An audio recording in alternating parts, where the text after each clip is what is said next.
Okay, good afternoon, everybody, and welcome to this E&E session today with Steve Brookfield from the National League. For those that don't know me, my name is Christopher Wynn. I'm the Programme Leader for the MSc in Football Business here at GIS as part of UCFB, and I'll be hosting today's session with Steve. So first and foremost, Steve, welcome. Thank you very much for joining us today. Before I get started, just to let the guys in the audience know, if you've got any questions that you'd like to put to Steve as part of today, or you want to follow up anything we're talking about, please feel free to type away in the chat box. I'll keep an eye on that. And if there's anything which I think is pertinent to put forward, as well as being obviously relevant to do so, then I'll do my best to squeeze those in at the same time.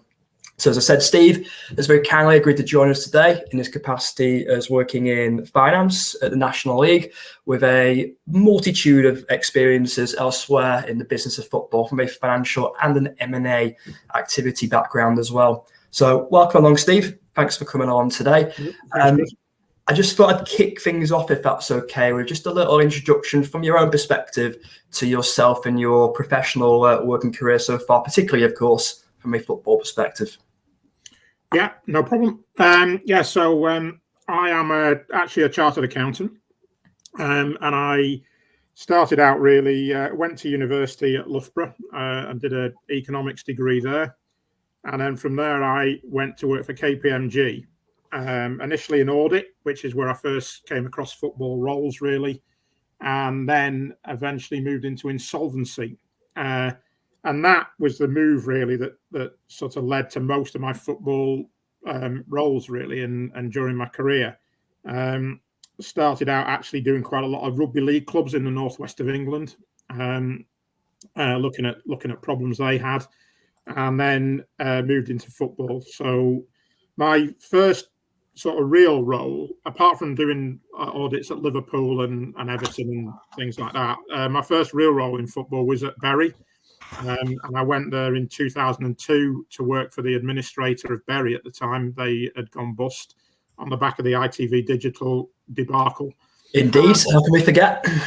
Yeah, and also an owner that had problems anyway, I think, generally. So, and then from there, that led me eventually to working for Coventry City. So I went to Coventry at the end of the summer of 2012. They just got relegated from the championship, and my first role there was obviously to work with the owner to restructure the club for League One. And I was there for 3 years, initially 3.5 years, and then I moved to help the current owners, the Bristol Rovers, to buy Bristol Rovers, and worked for them for a couple of seasons after that. Also in that time, I worked on the acquisition of Sheffield Wednesday with Milan Mandaric. Indeed. Which was quite interesting, and interesting guy, actually. You know, not quite the same guy that you would read in the paper about. Always the way. And he did a good job there, I think. And then I also helped Mark Palios buy Tranmere, which again was interesting. You know, I'd known Mark for years through the insolvency world, and he'd worked for the FA. He was, I think, was he chief executive or chairman of the FA? Chief exec, I believe. Yeah.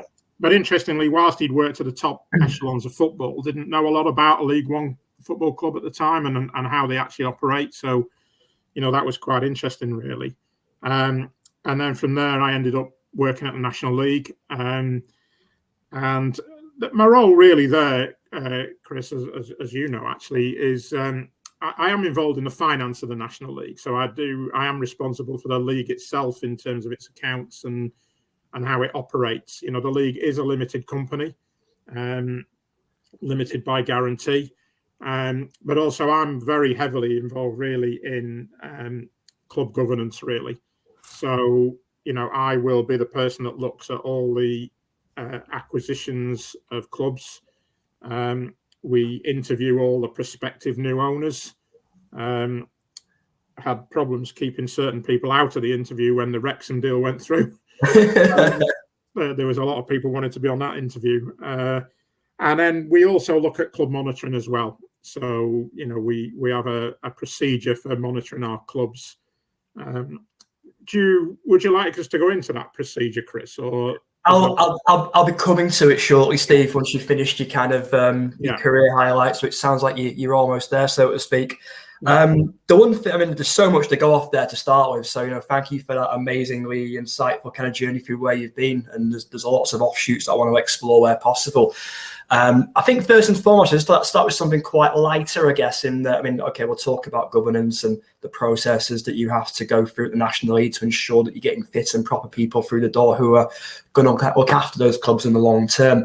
You touched on the Wrexham notion there. Obviously, I'm guessing most of them are familiar with the Hollywood A-lister takeover, so to speak, of Wrexham. Did you actually have the owners themselves in the room with you in terms of that kind of interview process? What was that like compared to your kind of traditional interview that you had with any other owner?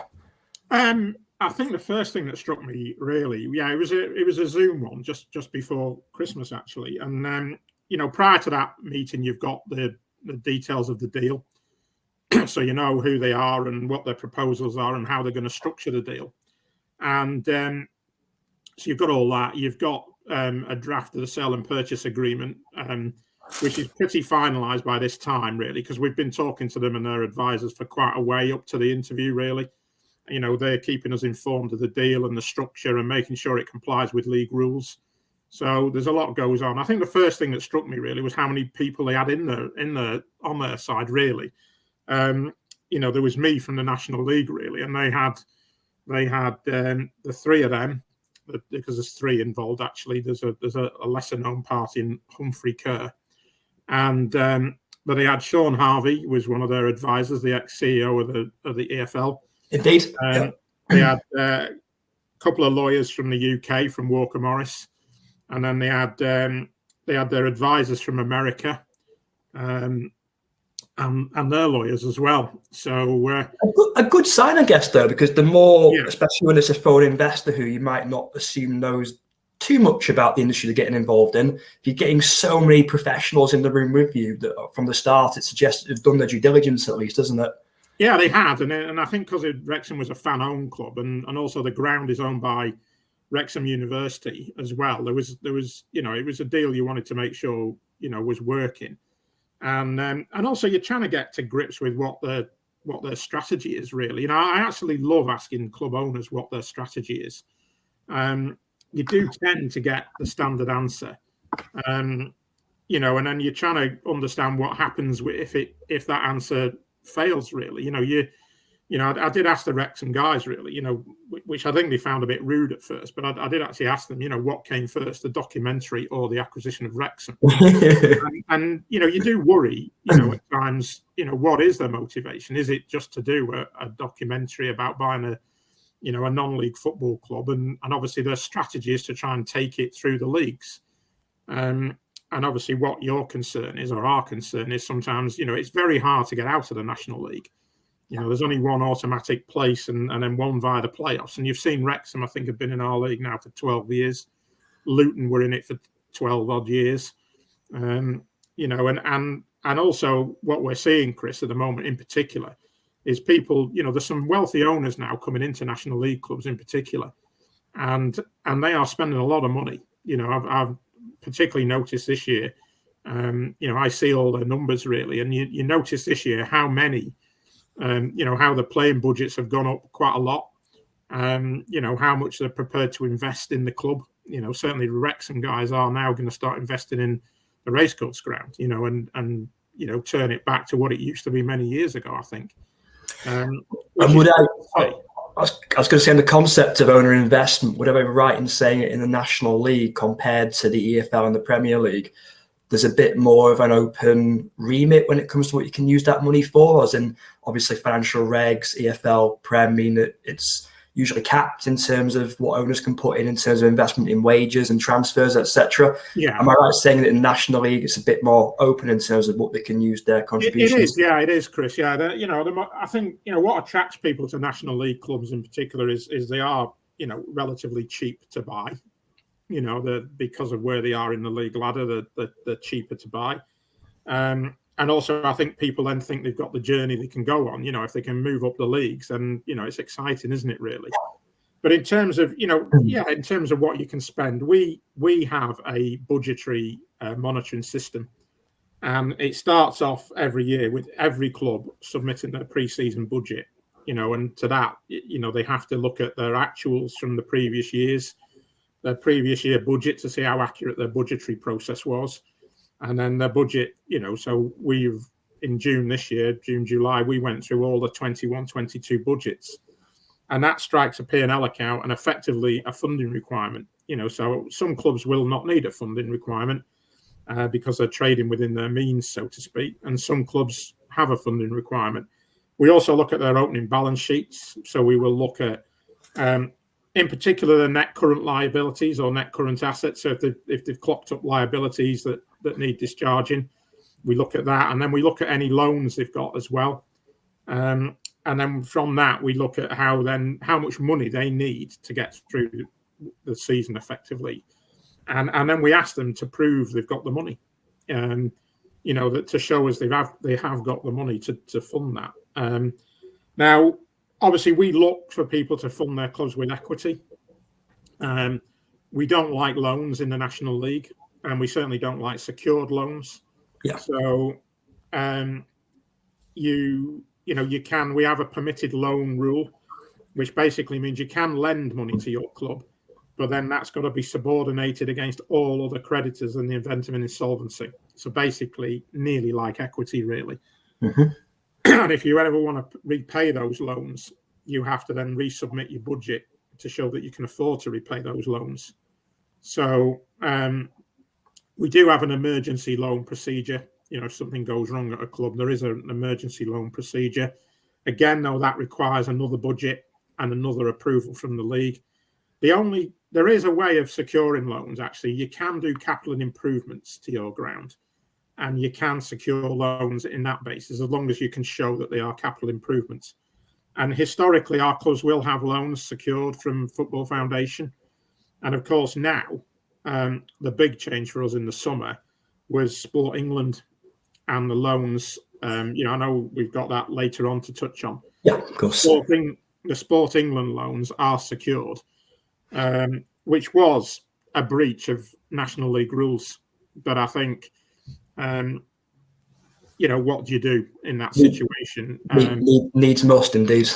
I think it was a needs must, Chris, really. And are the league going to sit back and say, look, I'm sorry, but you can't have these loans because they can't be secured? But I know we're going to touch on that later. Yeah, of course. I mean, it'd be very amiss of me not to touch on the COVID and how that's affected National League teams. I think what it opens. I think what it opens up really is the debate. What is a good owner and what's a bad owner for me? And will the people spending big money at Stockport, Notts County, Wrexham, Chesterfield, will they be ultimately seen as good owners or bad owners, and will they keep funding the clubs to try and get that to that holy grail? I used to say that promotion, all you want in a promotion scenario was the right to lose more money in a higher league. At the moment, though, I would say, the finances in the National League probably outstrip most of EFL 2 and some of EFL 1. And also what possibly clubs are spending to try and get promoted. It is a slight worry to me, really. But it is what it is, really, and And I guess it's on that basis, Steve, that I thought the next topic I wanted to move on to, given that you've talked at such length about the processes that you go through at the moment from a governance and fit and proper perspective. There's obviously quite a focus right now here in England, especially at government level, which is kind of kicked off by the failed European Super League motion. It kind of at least catalysed events from that whole perspective of the government's final review of football governance and finance, which were led by Tracy Crouch, waiting for the findings thereof. From what you've told me there, and to the rest of the audience, it sounds like you've got some very robust procedures at National League level. Would you say that your procedures are, albeit to a slightly different intended audience when it comes to the owners of a National League club versus those higher up, but do you feel that more could be done higher up compared to the lengths that you guys go to at National League level? Yeah, I would say the biggest problems in a way that we have with clubs is the ones that come down, the ones that get relegated. They normally, to be fair, Grimsby this year were great. They're fine, in good shape, or look in good shape, but they're an ex-National League club, and I think they still run in a similar vein to what they were running at the National League level. But certainly, the clubs that have come down in recent times have been, in a bit of a financial mess, really. They've got, a lot of creditors, big amounts owing to the Inland Revenue, a real problem, really. That my first year was the National League. We got Notts County and Yeovil. Obviously, Notts County at that time was owned by Alan Hardy still. They were. And, we were very involved in that club for a long time until the new owners came in. Last year, we got Macclesfield and nobody, because obviously Bury had already been kicked out of the league. Macclesfield really was incredibly frustrating, really. I just felt that Macclesfield was the creditors were largest, but nothing in the Notts County South End League. And I just felt it was a club that could be saved, really. But we only had the club 2.5 weeks before it got wound up in the High Court. And even then, I felt the owner could have saved it. I really do. I just, he was just unbelievably frustrating, really, Chris. But, it was his club, and again, we in a way, we can't really take clubs off them. We have tried to intervene. We have intervened in the past. We intervened at Nuneaton Borough. We intervened. My first job with the National League was an intervention at Gateshead. And I think we could, if he hadn't been on his 13th hearing of a winding up petition at Macclesfield, possibly could have intervened there, really. But, timescales were very much against us, really. So is there anything you'd like to see come out of this fan-led review, which you think, would improve things for the clubs that are coming down to National League if they do indeed get relegated?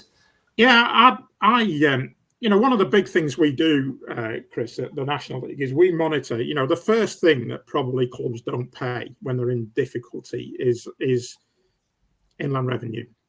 So we monitor the Inland Revenue every month. So we get a report from the Inland Revenue every month showing what clubs owe money and what clubs don't. Going into COVID, we had no clubs with Inland Revenue debt. Honestly, they were clean, because it's one of the things that as soon as they appear on the list, we get our report the 7th of the month.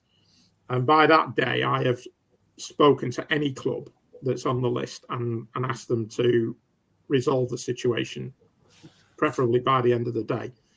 And now going into, obviously, as COVID started, we've started building up National League debt. Understandably. Yeah, even Inland Revenue debt, sorry, I should say. But even now, we've still got, I would say, over 40 clubs still with no Inland Revenue debt. And really, we've probably only got 4 with what I would deem significant debt. And they are all now pretty much on time to pays and agreed time to pay. So what we're doing now is we're monitoring every month that if they have got a time to pay, that they're honouring the time to pay, and also they're paying their current monthly PAY and NI and VAT on time. So, we're monitoring that. And as soon as a club fails in one of those tasks, i.e. paying the time to pay or not paying the current month, they immediately go on transfer embargo, which is at this level a threat, because there's no transfer windows at National League level. So you can sign players all day long, every day, pretty much whatever you want to do, really. So that is a real threat to them. And a lot of them aren't carrying big squads anyway. Certainly when you get down to North and South level, they're not carrying big squads. So, that is an impact on them. And they do, by and large, tend to behave themselves.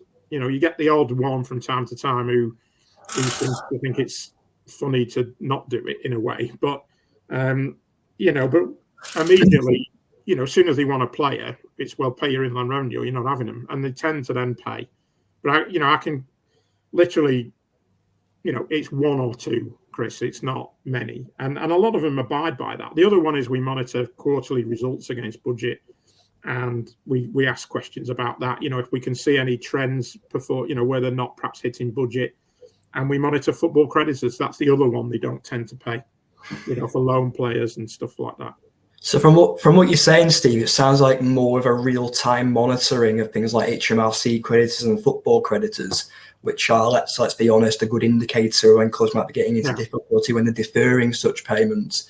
That's something that you maybe like to see higher up the ladder as part of. Yeah, well, I think the EFL do get those. Yeah, the EFL, we have a dedicated inland revenue person, and they do as well. Right. They probably have 2 or 3 actually, given the level of some of their debt. But then they seem to be letting debt rack up, whereas we will not. Now, I know the numbers are different. The numbers are very, very different, Chris. You probably find at championship level, the PAYE payments every month could be 2 or 3 million quid. Well, for our clubs, that will be more than the whole year's payments. Understandably, yeah. So the numbers are different. But my view, quite often, is if you can't afford to pay your inland revenue, then can you really afford to pay all those players? And should you really be lowering your squad? To me, it's dead simple. I know you do right, because let's be honest, administrations over the last 10, 20 years or so, what's the most common denominator that kicks off any administration? Usually HMRC chasing debts, isn't it?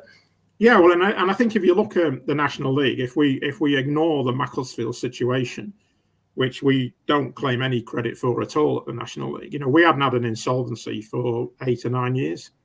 Yeah. And I think, because we've been robust on our rules and robust in our monitoring of clubs, that I think that's led to that, really. So as soon as we see any debt clocking up, but like I say, we have inherited clubs with some significant debt, and it'd be no surprise at the moment to know which one we've inherited recently, which has got some serious debt, and we are trying to work with the club, to reduce that debt and to bring them into line. But it's not an easy fix, that one. No, of course, it's never an easy fix to get out of such huge levels of debt at short notice. So thanks for taking us through the process there, Steve. Obviously, really insightful for a lot of our students. Now, as I said, I do want to touch on COVID, because that's going to have had a massive part to play in all of your duties, I imagine, for the last 12, 18 months or so. Before I get there, though, it ties into a question we've had from Oliver Price, and I will get to yours, Faraz, a little later. In terms of, again, you listed all the clubs you've worked with over the course of your career to date, obviously taking you to National League where you are now and have been for some time.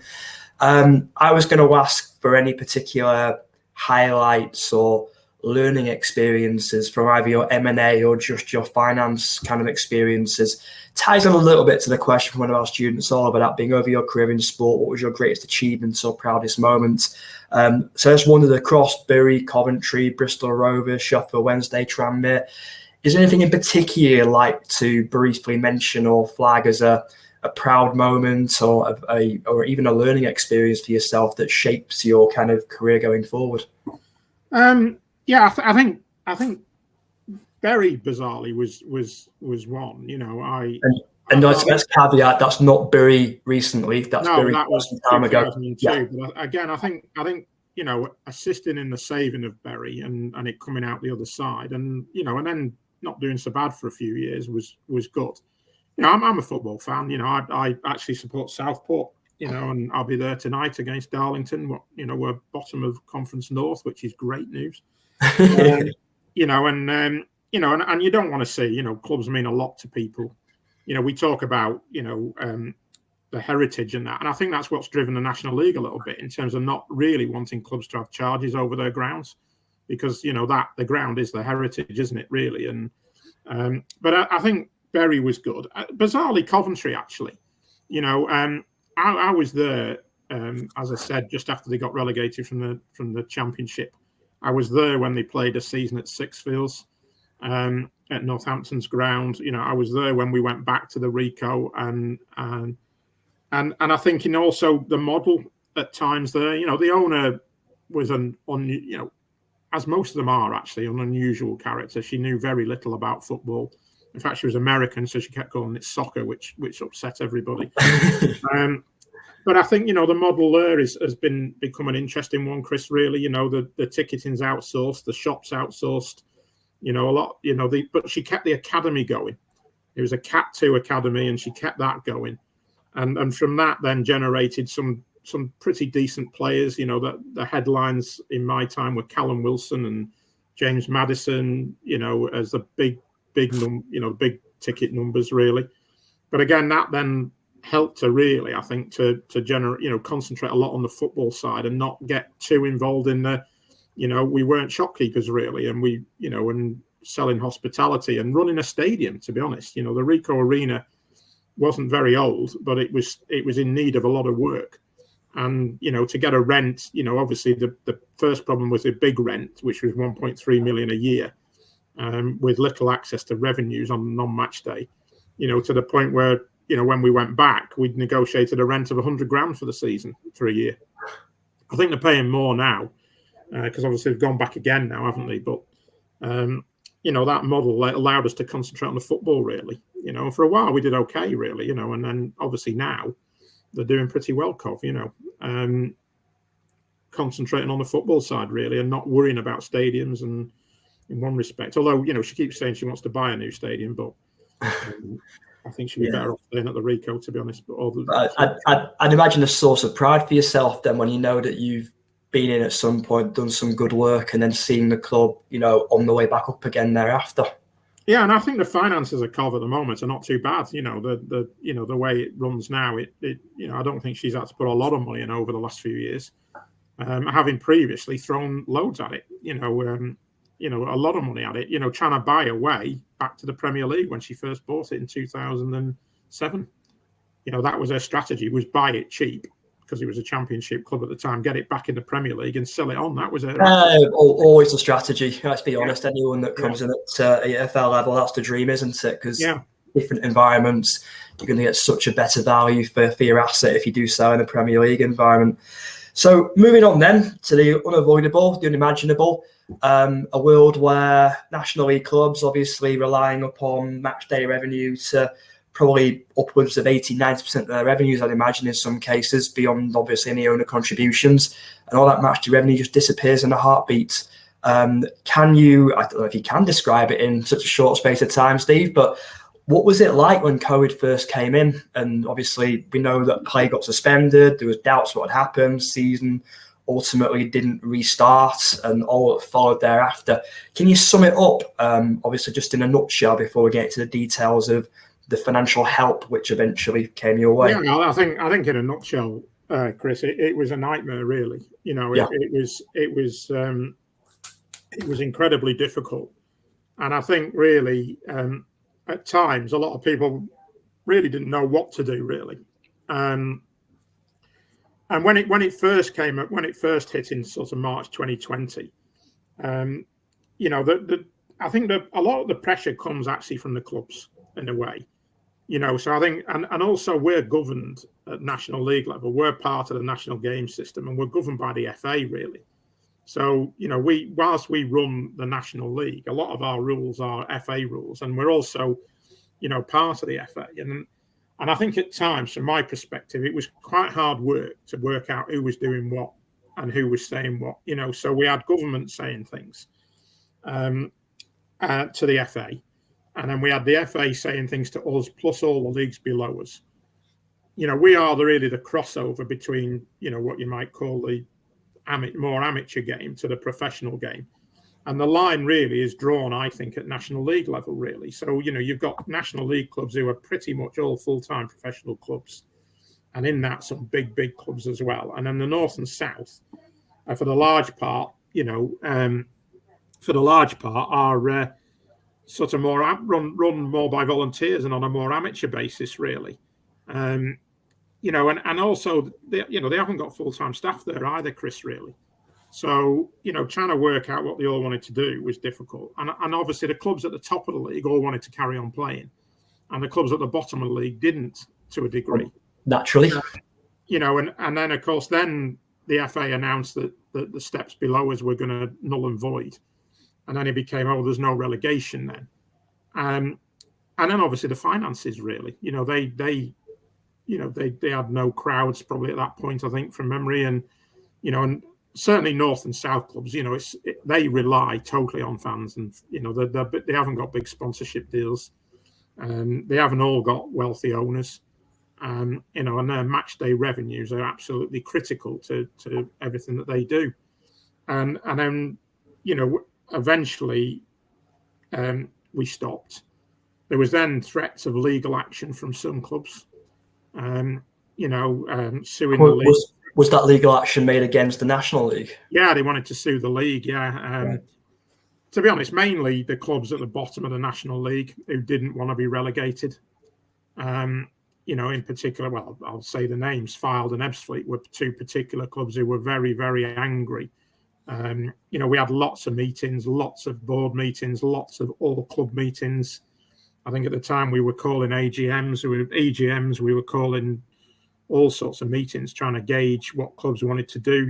We spent hours and days on Zoom calls, and each club had its own different problems and its own different solution. We then stopped and then we decided to have the playoffs. So, that in itself was hard work. We had to have the playoffs to deliver a second club to the EFL. They said that there was threats at that time there'd be no promotion to the EFL if we didn't conclude our season and have playoffs. So we agreed to do that. And then we had the issue over the North and South clubs who wanted to have playoffs as well, led by the Havants of this world, the Dorkings, the Dartfords, York City, the big, they wanted promoting. So then we agreed to do that, all behind closed doors. We let them all stream. BT were very supportive of us at the time.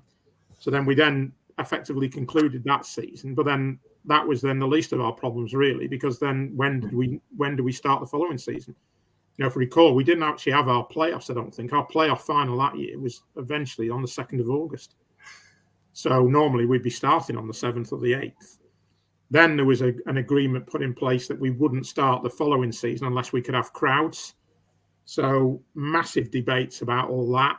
Your crowd capacity under the safeguarding. At that time, what crowds you could have. So all the clubs had to have new safeguarding crowd assessments done, SGO2s as they were called at the time, which were quite often a lot less than what they'd previously been given. All the rule changes around social distancing and stuff like that. It was really difficult. We then agreed to start the new season the first week in October on condition that we could have crowds, even SGO2 crowds. We all agreed that was going to be the case. And then, of course, 2 weeks before that started, the government said no crowds. Sorry, COVID's still out of hand, no crowds. So then it was well, unless we can get money from somewhere, we can't afford to play. No, of course, because I think it was quite commonly reported, wasn't it? A lot of clubs saying it's going to cost us more to play than it is not to play, just because of all the testing, and all the other operational requirements, and the absence of any money coming in alongside it. Yeah, and at the time, don't forget as well, one or two of our clubs in the National League still had EFL contracts, which were, proper 52-week-a-year contracts and had contracts extended. But the National League North and South in particular, they only had season-long contracts, and they all by then had clauses in them saying if we can't play through COVID, we're not paying you. So they were then umming and ahhing about whether to sign players or not sign players. Because obviously you can, at that level, you literally are signing people for a month or a year, or, well, normally 42-week or 44-week contracts. So they didn't want to sign players and then create a liability for themselves if they then didn't have any money to pay the players with. So this was all going on at the time. And then, of course, then we got told the government were going to give us grants. That very much going to be part of my next question, to be honest, there. And that, we saw the... was it a national lottery funding to begin with? And well, no, winter sports survival package pot as well. Yeah, that was Plan B. That, Chris, really, Plan A. We were told via the FA, because the FA were talking to Sport England and DCMS on our behalf and on behalf of all the other clubs as well, lower down the pyramid. So we were originally told we were going to get grants, and I remember getting a phone call. In the middle of September, from the FA saying, how much do you need? How much do your clubs need? Well, the answer to that was we didn't really know.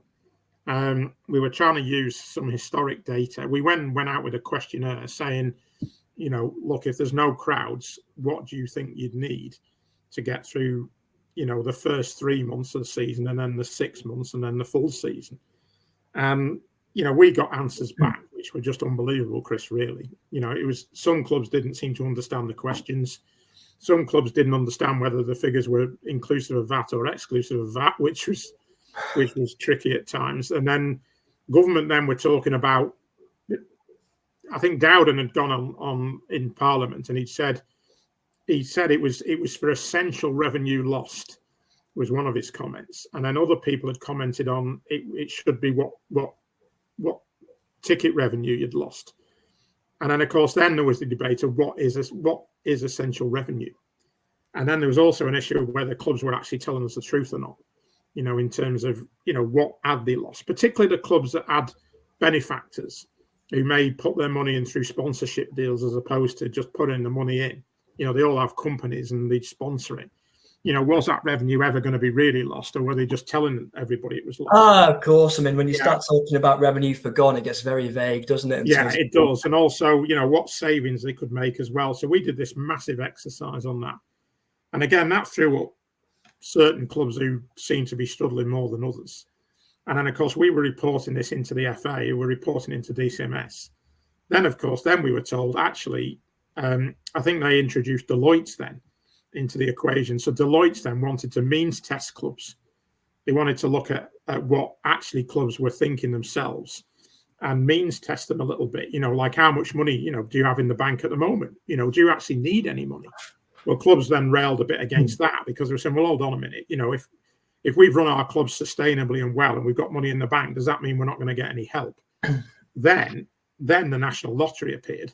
We'd then already started our season in the October. And then the National Lottery appeared sort of mid-October. And then eventually, through many, many discussions, we got some money off them via the FA. But the first money we got in the October actually came from the FA, because the lottery still hadn't given them any money. And then, of course, the massive debate on how we distribute that money. Normally we distribute money 70-30 under our rules. So 70% goes to the National League clubs and 30% goes to the North and the South clubs. And then there was all sorts of kerfuffle over that. Then an agreement was reached with the FA and the lottery and our own board about how to distribute.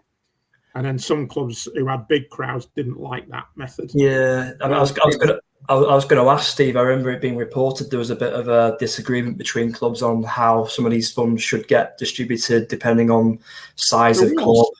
There was, Chris, really. I mean, the likes of York City, Hereford, Dulwich was one, another one, Maidstone. The ones who had the bigger crowds in the North and South, they felt they should have got more money than, say, a Boreham Wood. Yep. Because on average they had bigger crowds. But then, of course, Boreham Wood would have bigger expenses because they're competing in a bigger league and they're travelling more, and et cetera, et cetera. So their argument was, interestingly, their MP is Dowden. So Boreham Wood's MP is Oliver Dowden, which was bizarre. That became an issue. And again, post that resulted in the Bernstein review, the David Bernstein review, and then that resulted then in threats of legal action from certain clubs that they should have got more than other clubs. But no club was happy. Whatever you gave them, they all either wanted more or they wanted more than another club, because they conceived them to be a lower league club or a smaller club in the league. I remember everybody picked on poor old Curzon Ashton. Why do they get the same as such and such a body? Because they're a tiny little club, and so whatever club you talk to, they all had a complaint of one form or another. That can't have been easy to manage. Crisis. Well, if you think about it, a lot of clubs are run by successful business people. Yeah, and they do not like being told what to do. No. They certainly don't like being told what to do by FA staff and who they perceive as National League staff. They've run successful businesses, and they all think that they have the right. When we're doing the distribution model, I must have had 20 models sent to me by clubs who all came out the best on their model. This is what you should do. But a large part of that was being run by the FA, Chris, and it was being run by DCMS. And I think from a National League perspective at times, we weren't always at the table. We were having to report through other people. So then you were worrying about what actually, you're telling the FA, what are they then telling DCMS and Sport England and government? And that was a frustration for me personally, because, and then since then we've appeared twice in front of the Tracy Crouch fan-led review. A regulator is coming, in my view, definitely coming.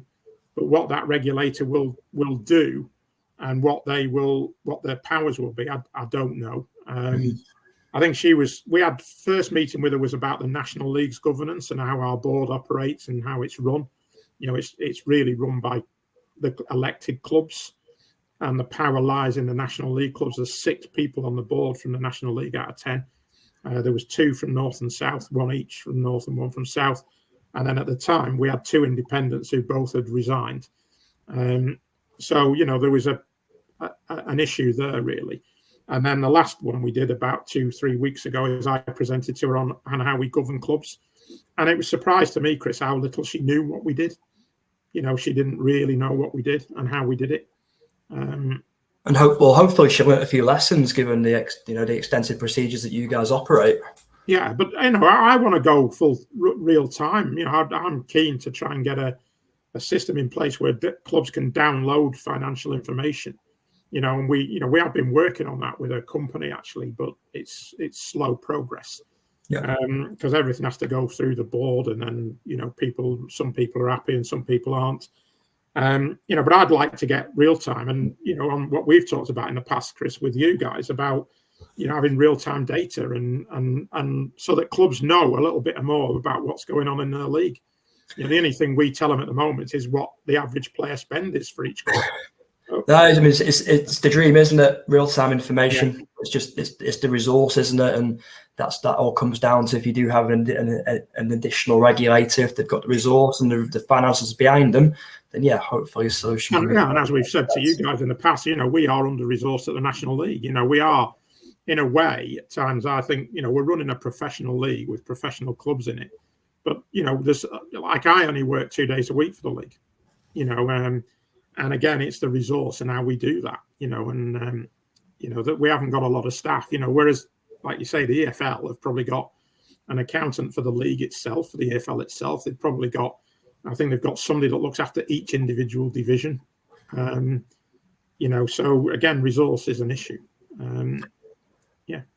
Of course. Well, without labouring too long on COVID, because I'm conscious of time and I do want to cover off one more topic yet.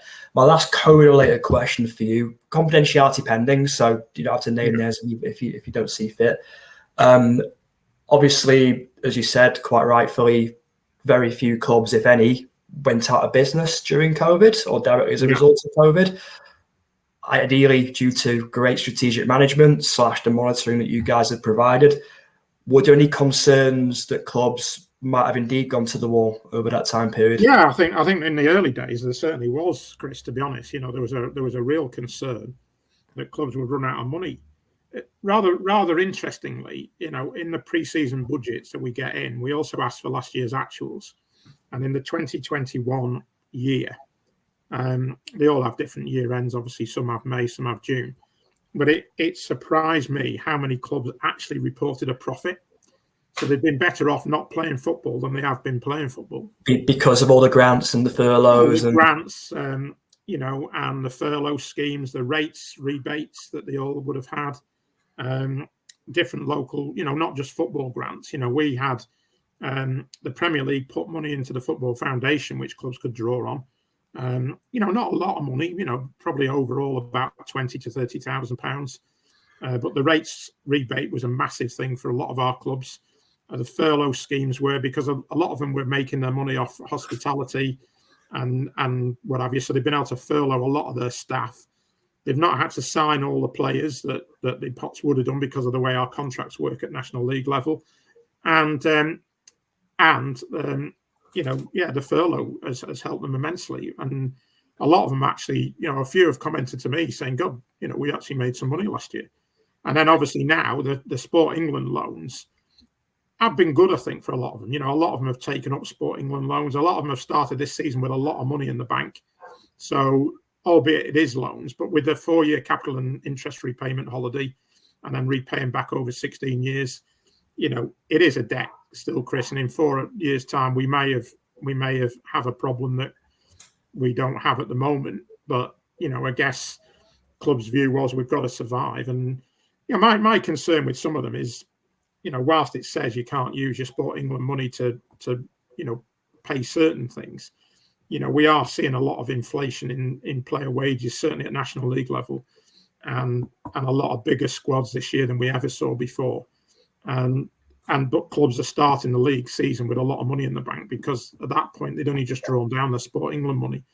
So, have we created an artificial market and a feeling that all clubs, oh, look at that, we've got money in the bank, all is well in our life? Are we kicking that can 4 years down the road for when these loans suddenly have to be repaid?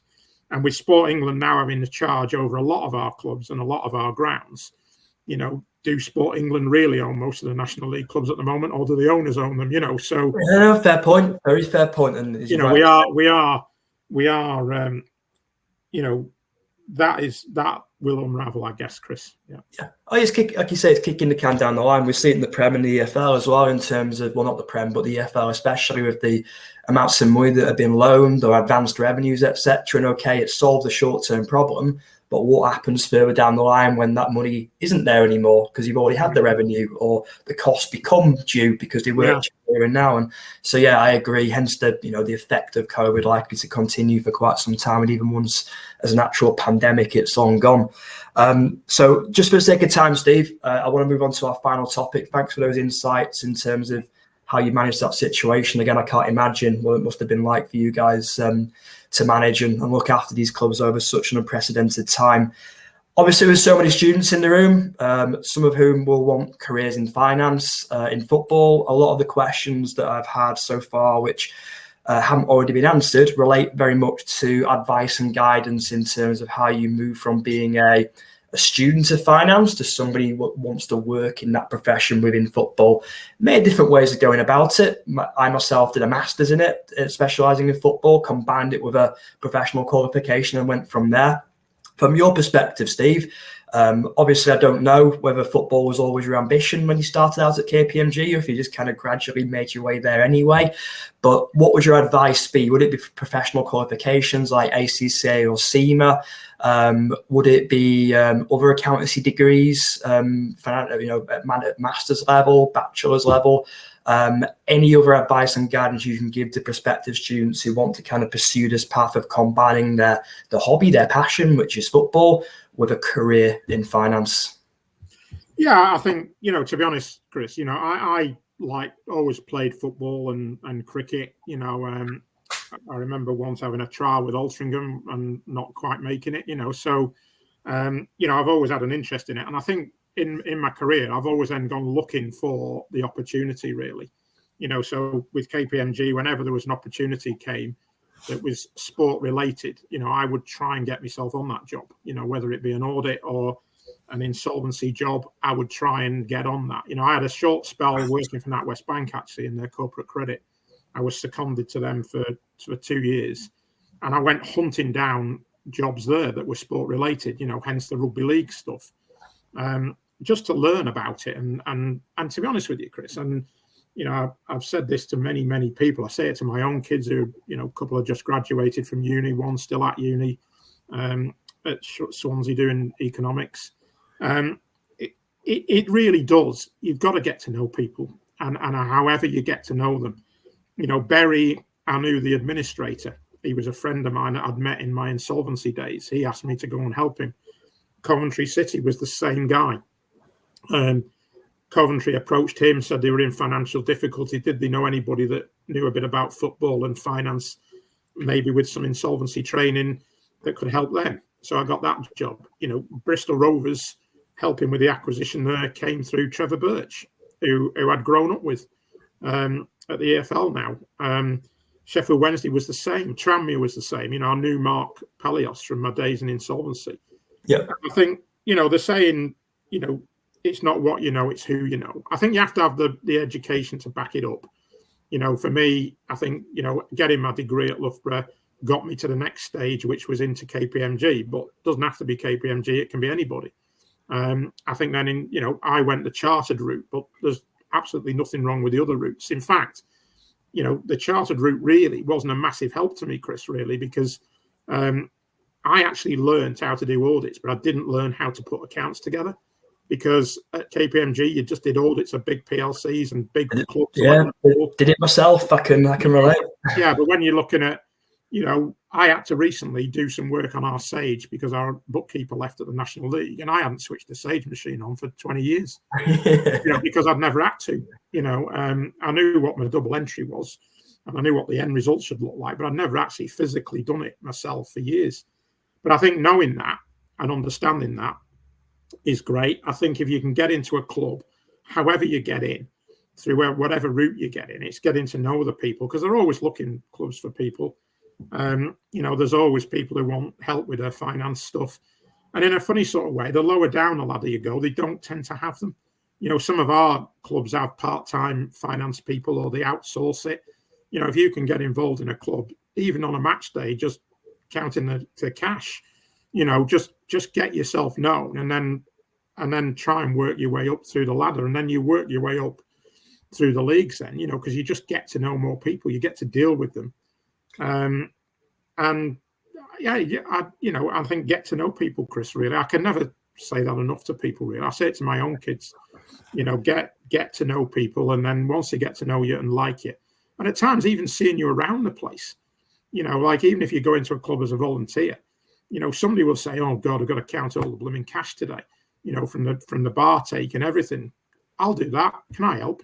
And it sounds silly, but then that may then get you into the next job, which then may get you into the next job. And then you suddenly move up the ladder, and people just get to know you. And once you can say, I've worked at a club, the reason I got the Coventry one really was because I'd worked in the Bury, in the insolvency of Bury.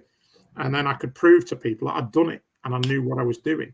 I got offered Derby County the other week. The insolvency guy, one of them there, was an ex-colleague of mine at KPMG. And he said, oh, can you come and do Derby? Help me with Derby. Well, I couldn't at the time because, I've got my commitments to the National League and other things. So I said, look, and he wanted me full-time and I couldn't do it. But honestly, I can't say it enough, Chris. Get your education, get your degree, whatever you feel your next step is, and whatever that may be for people, whether it's ACCA, SEMA, or chartered, keep moving yourself up the ladder and look for those opportunities. That's what I was doing, just looking for the opportunities. And if a job came along that involved football or sport of any type, my hand would go up. I'll do that. I'll have a go. Now my football career now probably revolves more around walking football at my age, but it's been a good career, and I've got to meet a lot of good people, Chris, and a lot of people that I can call on today, really. Yeah. No, some great practical advice there, Stephen. I can only echo that whole, getting experience, who it's amazing. The hardest thing that anyone on this call will do trying to get into sport is get the first role, because once you've got that first role, your network grows exponentially in this industry, and it's so much easier to move around. So I can only echo, get your qualification, do your professional qualification if you can stomach it, because it is worthwhile in the long run. But it's been joining debates, Chris, and have an opinion. Have an opinion on things. There's a lot around at the moment. That fair game thing's around at the minute. It's worth listening. I don't know what they'll achieve at the end of it, but again, it's worth listening to what they say. And I am part of it. I'm part of it. And talk to them, and because then you get to know people on that as well. There's lots of people on that now. Well, I've spoken to them, but I can't really go on it because I'd be, I can't really go on it representing the national. League. Conflict of interest. But I've talked to them and spoken to them and listened to what they have to say and see what Tracy Crouch comes up with, and react to that. But I have an opinion. Yeah. No, I couldn't agree more, mate. I will call time there, guys, because I don't want to take us past the hour mark, and I'm sure if I start a new topic, we'd do just that. Let me say thank you very much, Steve, for your time today. Yeah, anytime, Chris, anytime. Yeah. I think the students hopefully learned a hell of a lot from that session from you. I'm sure you won't mind me saying, if anyone wants to reach out to Steve on LinkedIn, connect, etc., very welcome to. Otherwise, I'll call time on today, guys, and everyone is welcome to log off accordingly. Thank you, Steve, again, and have a nice afternoon, guys. Yeah.